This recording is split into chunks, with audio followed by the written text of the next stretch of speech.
ಕಾಲ್ಗೆಜ್ಜೆ ನಾದದಲ್ಲಿ ನನ್ನ ಗುಂಡಿಗೆ ಗೂಡು ಇದೆ, ಕೈಬಳೆ ಸದ್ದಿನಲ್ಲಿ ನನ್ನ ಆಸೆಯ ಬುತ್ತಿ ಇದೆ.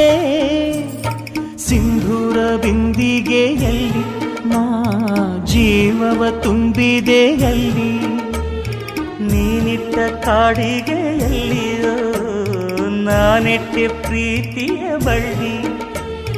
ನನ್ನ ಬಣ್ಣದ ಮನಸ್ಸಿನಲ್ಲಿ ನಿನ್ನ ಚಿತ್ರವ ಕೆತ್ತಿಸುವಿ, ಯಾರೂ ಇಲ್ಲದ ಆ ಊರಲ್ಲಿ ನಾನೇ ನಿನ್ನವನಾಗಿರುವೆ.